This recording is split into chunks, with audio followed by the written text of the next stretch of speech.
best friend. Hey, welcome back to another episode of Beauty and Not the Beast. Do you guys know these two? Well, that's Jeremiah Brown. If you know anything about the Kanika case, then you know who he is. And this woman right here, well, she's the niece, or at least the cousin to Mike Tyson. Well, anyway, let's watch this video, besties, and see exactly why they got to boxing. Why they out here fighting? Why y'all doing it? Y'all supposed to be professional individuals. Elected trustee of Thornton Township, Stephanie Wiedemann, who is going to come up and speak to us in her own way for the first time. Y'all make some noise for her. Now, long story short, Jeremiah has been stirring the pot. He said that he won't change it. He want it now. So supposedly no names necessary. They voted out somebody really close to her. Okay? Voted him completely out and replaced him with Stephanie. Watch. And her daughter moved away to Texas, and when her daughter moved away to Texas, she went to help her daughter. Well, I done heard about 4 or 5 people tell me how they had to take care of yours. And so now you've been a half-ass mayor. But if you wanted to get up here and earn some respect, then you should have been able to respond to Lori Lightfoot's report about credit cards. You want to talk about them not coming to work, but we've been hearing about what you've been doing while you've been at work. And I'm going to give away the rest of my time because I think on behalf of the Black Cookout Association that we would rather take a vote that we're going to exchange your black ass for Stephanie to be the new member of Congress. So all those in favor say, all those against it say nay, all those in favor say aye. You gone, bitch. Did y'all just hear what he called her? Yes, he did. Yes, he did. And guess what? That didn't make her boo thing, allegedly, too happy, okay? Because watch this.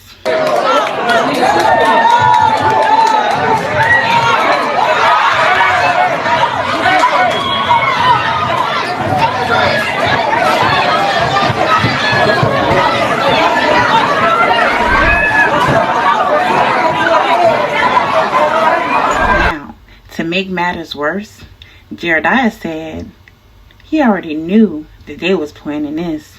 Listen. We also know for a fact, and we already knew that this was a pre-planned attack. Now, Miss Tiffany Henyard said all of this is just politically driven, and she was only trying to break up the fight. She was not fighting, she said, y'all. She did not touch anyone. She was trying to break up the fight. But this video says different. Look, y'all.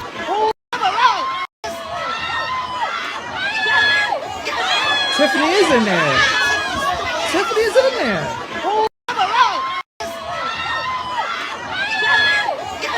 Tiffany is in there. Tiffany is in there.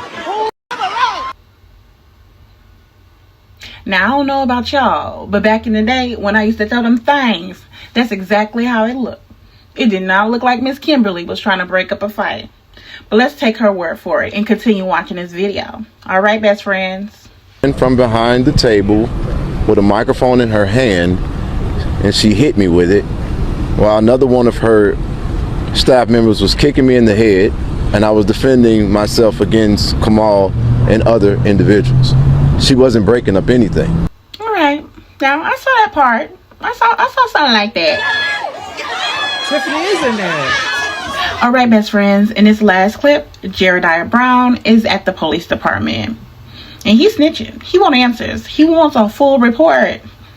And also I heard that the judge did grant him a restraining order for him and a few people in his family against the, that mayor who was breaking up the fight.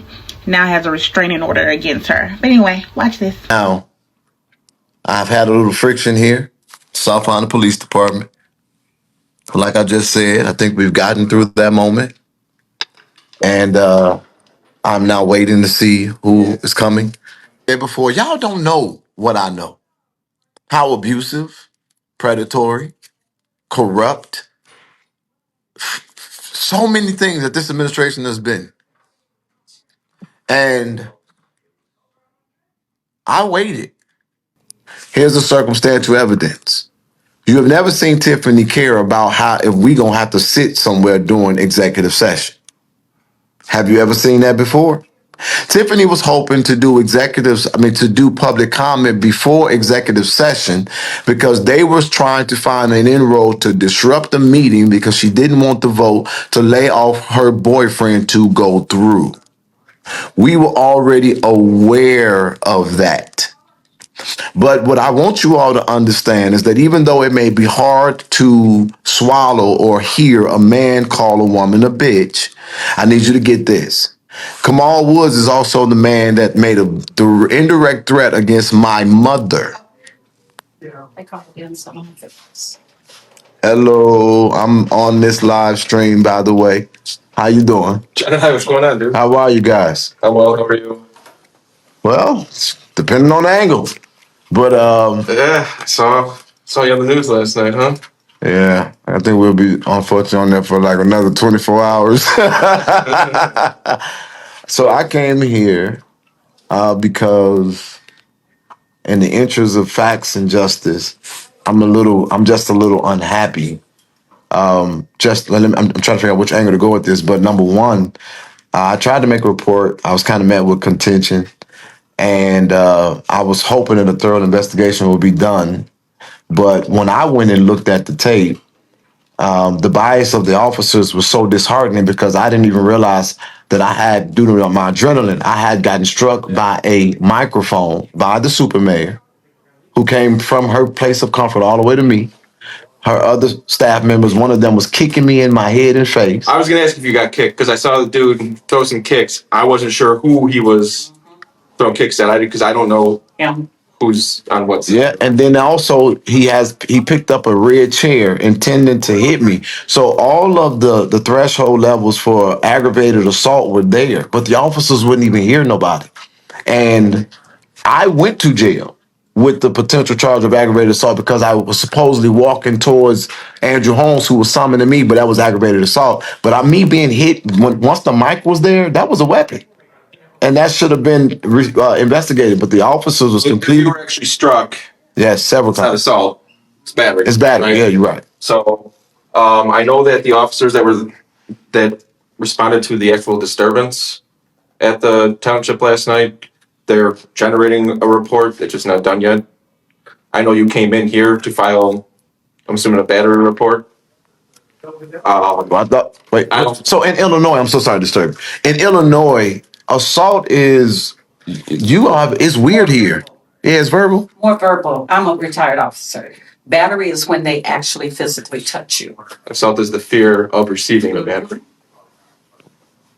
Okay. My issue last night was that they actually told him, we will not be investigating it. Because it's just a battery. They should have kept that to themselves and just taken the report. Yeah, I obviously was not looking. Right. Aren't you the lieutenant we met a while back? Doty gave him a card when we. I did hear before. So I. Okay.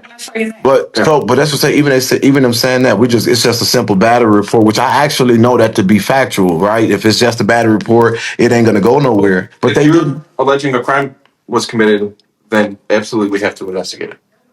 You know what I mean? And there's enough video that we'll have to take the initial report, which the officer didn't do yet, but he has to do it.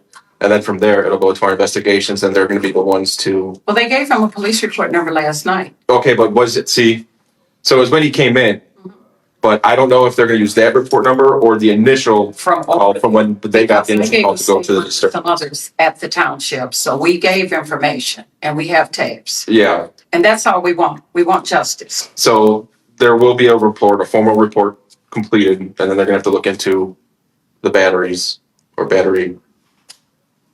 So it will be investigated. But once that officer, it's Officer Garcia, I can find that report number too, and then we'll go from there. Okay. Well, I like when officers know how to talk. Like it's just so crazy. Like I will wait for that, but I just want. I hope that you guys can review it because I mean the other thing that I know for sure is that officers are supposed to be impartial. They're not supposed to display all that emotion and like they have a bias. I'm not sure. You weren't here. You should look at the video. It's very interesting. This wasn't officers. Here. Okay. It was Garcia and a male black. Okay. And the black officer took him at least 10 minutes to come from back here to find out Right. what was up. And he was very, I talked to Garcia on the side. He has a good was very- reputation with officers, surrounding suburban officers, but he doesn't have a good reputation with me because he's also one of the people who tipped off Tiffany Henyard and Andrew Holmes when Fania came in here to do that report, which is why I had no confidence in it. That's how they got up here, because he was one of them officers. Okay, I don't know. I'm Jedediah Brown. I know who people are. So But if you, his bias is I can lay out his bias and I can prove it. And the way he handled me yesterday was indicative of who he is. And I just want somebody to have a conversation with him, but I want my report so I can take it to the proper place. if you wanted to speak to his supervisor, it's afternoon shift, so 3 to 11. 3 to 11. Okay. Yeah. I'll get that report for them. Thank you, big bro. And there you go. So I was holding that part because I wasn't saying all of that. He is the one that tipped off Andrew Holmes, and like that's what I was saying. How the hell are you going to? That's not what you do as an officer. You don't. When somebody makes a report, the chain of custody is you send it directly to the agency that is going. Yeah, but they called Tiffany Henyard to tell her that Fania was in here making that report and gave him a heads up. That's how Andrew Holmes and Tiffany ended up at this damn station, and that's when the confusion was that the FBI was involved because Tiffany's fake agents, the same ones that she tried to make Miles give over the tape to, they came up here talking about FBI, so that's why we thought they was FBI. But they were plants of hers. We said they might have been. I remember you all. Yes, and that's why the Lansing Journal never took down that article because they thought they was talking to legitimate FBI, but they are half-witted reporting. That's the guy I was asking. I know. So They got the right ones, bruh. Welcome to Beauty and not the Beast, y'all. Where conversations flowing hearts and throw. We talk about life and love so sweet. And all the shows we love, so binge and tweet. From relationships to social media trends, we share it all, our hearts we blend. Celebrity gossip and juicy rumors, we dish it all, no holds barred, no humor. So join us here in this magical place where laughter and love always embrace. Welcome to Beauty and not the Beast, y'all.